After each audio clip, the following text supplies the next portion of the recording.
आज नामांकन हो गया है और इस चिलचिलाती गर्मी में आपकी ये ऐतिहासिक उपस्थिति ने एक बात का और ऐलान कर दिया है कि नामांकन के बाद जीत की कहानी आज से ही लिखनी शुरू हो गई है।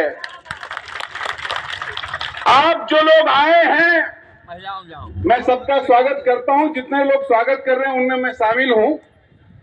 आप जितने लोग आए हैं, आप तो वास्तव में सपा के कार्यकर्ता और समर्थक हैं, लेकिन जिले के भीतर जिस गली, जिस दुकान, जिस मोहल्ले में आप बैठते हैं, आप जरा याद करिए आम चर्चा क्या है। अंबेडकर नगर के भीतर आम चर्चा है कि हो चाहे जो, जीतेंगे लालजी वर्मा ही। ये आम चर्चा है। ये विरोधी खेमा हो, ये खेमा हो, वो खेमा हो, हर खेमे में ये चर्चा है। लेकिन भारतीय जनता पार्टी के लोग, आरएसएस के लोग पूरे जिले में, पूरे देश में, पूरे उत्तर प्रदेश में एक चर्चा और बनाने की कोशिश कर रहे हैं। होए चाहे जौन, आएगा तो मोदी ही। सुने हैं कि नहीं? चर्चा सुने हैं? यह सरासर झूठ है।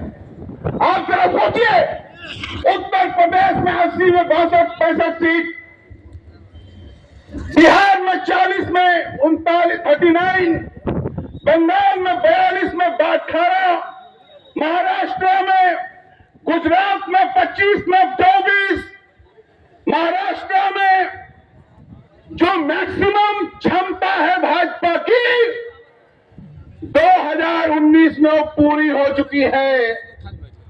और जिन राज्यों का हमने नाम लिया, उत्तर प्रदेश, बिहार, मध्य प्रदेश, बंगाल, उड़ीसा, छत्तीसगढ़, राजस्थान, गुजरात, दिल्ली, यहां भाजपा अपना संपूर्ण कर चुकी है। अब वहां से वो घट रही है। 2 चरण के चुनाव में ये बात साबित हो गया है कि भाजपा की सांप और सीढ़ी के खेल में अब सीढ़ी वाला रास्ता खत्म हो गया है। अब भाजपा ने सांप की लाइन पकड़ ली है। तो आप समझ लीजिए, इन 7-8 राज्यों में भाजपा को 60 सीटों का नुकसान हो रहा है।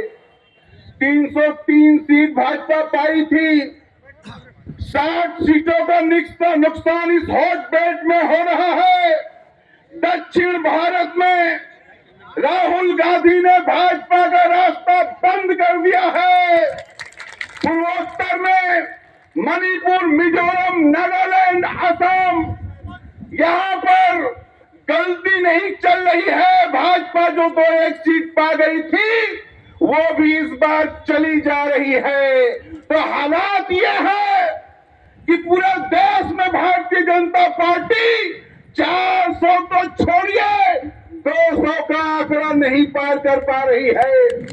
तब होने ये जा रहा है, इस बार देश में इंडिया की सरकार बन रही है। तब हम आपको बधाई देना चाहते हैं। इस कड़कड़ाती धूप में आप जिसके लिए आए हैं, इंडिया गठबंधन के प्रत्याशी, समाजवादी पार्टी के लोकप्रिय नेता माननीय लालजी वर्मा जी को आप सांसद बनाएंगे और आने वाली दिल्ली के सरकार में लालजी भाई मंत्री बनेंगे। इसी बात की शुभकामना देते हुए आज से अपने अपने क्षेत्र में और मजबूती से लगते हुए जो 20-22 दिन का समय है, इसमें भाजपा के हर साजिश का जवाब देते हुए अपने मुस्तकबिल को आगे बढ़ाएं, अपने जीत को सुनिश्चित करें। इनकलाब जिंदाबाद। साथियों, आज इसका जो चुनाव है बहुत महत्वपूर्ण चुनाव है। जिस तरह से भारतीय जनता पार्टी इस देश के संविधान को, जो दुनिया का सबसे बेहतरीन संविधान बाबा साहब भीमराव अम्बेडकर ने बनाकर हमें देने का काम किया था। जिस संविधान के में सर्व धर्म समभाव का आवाज निकलती है, जिस संविधान में समतामूलक समाज की ध्वनि निकलती है, उस संविधान को भारतीय जनता पार्टी बदलना चाहती है। इसलिए आप सब लोगों से अपील करना है कि आप सब लोग इकट्ठा होकर यहां से जाने के बाद गांव गांव घर घर दौड़ा करके लोगों को जगाने का काम करेंगे और संविधान बदलने की मंशा रखने वाली भारतीय जनता पार्टी को सत्ता से बेदखल करने का काम करेंगे। ऐसा आपसे अपील करना चाहता हूं। साथियों, भारतीय जनता पार्टी 2014 में सत्ता में आई थी, जिन वादों के साथ जो सब्ज बाग दिखाया था देश के लोगों को, चाहे वो काला धन लाने का रहा हो, चाहे वो महंगाई समाप्त करने का रहा हो, चाहे 2 करोड़ नौजवानों को रोटी रोजी देने का रहा हो, और चाहे वो किसान की आमदनी दूनी करने का रहा हो, आज हर अवसर पर भारतीय जनता पार्टी फेल हुई है। इस जिले के बड़ी तादाद में रहने वाले बुनकर भाइयों का, जिसको श्री मुलायम सिंह यादव जी ने बिजली के लिए रियायत देने का काम किया था, प्रतिहार्स पावर लूम के लिए, प्रति पावर लूम के लिए 65 रुपया निर्धारित करने का काम किया था। भारतीय जनता पार्टी ने सत्ता में आने के बाद उस बिजली के दर को बढ़ाया ही नहीं, जो फिक्स चार्ज था उसको हटाया था। बाद में जब तैयार भी हुए तो केवल 5 किलोवाट तक, और वो भी 400 रुपया, यानी 65 से 10 गुना ज्यादा दाम बढ़ाकर आज इसी तरह से आप जो घर में बिजली जलाते हैं उसका भी दाम 4 गुना से ज्यादा बढ़ाने का काम भारतीय जनता पार्टी ने किया है। किसान को जो आवश्यकता है, चाहे वो डीजल का, चाहे खाद का, चाहे बीज का, चाहे कीटनाशक दवाओं का, सबका दाम बेइंतहा बढ़ाने का काम किया गया। हमें आपको स्वस्थ रहने के लिए जो दवाओं की जरूरत है, भारतीय जनता पार्टी ने उसको भी बड़े पैमाने पर बढ़ाने का काम किया है। आज पूरे देश में नफरत की आग फैलाने का काम भारतीय जनता पार्टी कर रही है। मैंने साथियों 1980 से सक्रिय रूप से राजनीति में कदम रखने का काम किया।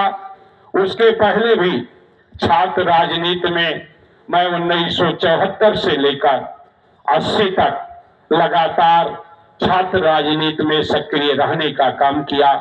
उस दौरान से लेकर आज तक मैंने ऐसा कोई प्रधानमंत्री नहीं देखा जो अपने कामों के आधार पर वोट मांगने का काम न करके केवल हिंदू और मुस्लिम के नाम पर वोट मांगता हो, ऐसी भाषा का प्रयोग करता हो जो प्रधानमंत्री को कदापि शोभा देने का काम नहीं करता है। इसलिए साथियों, आप सभी लोगों से मैं निवेदन करना चाहता हूं कि भारतीय जनता पार्टी बाबा साहब के संविधान को कुचलकर इस देश में जंगल राज स्थापित करना चाहती है। भारतीय जनता पार्टी इस देश में नफरत की आग फैलाना चाहती है। इसलिए आज हम सब लोगों को एकजुट होकर इस देश के संविधान को बचाने के लिए, इस देश के लोकतंत्र को बचाने के लिए, जिस तरह से अंग्रेजों को हटाने के लिए हमारे पूर्वजों ने लड़ाई लड़ने का काम किया, लंबे संघर्षों के बाद, बड़े बलिदानों के बाद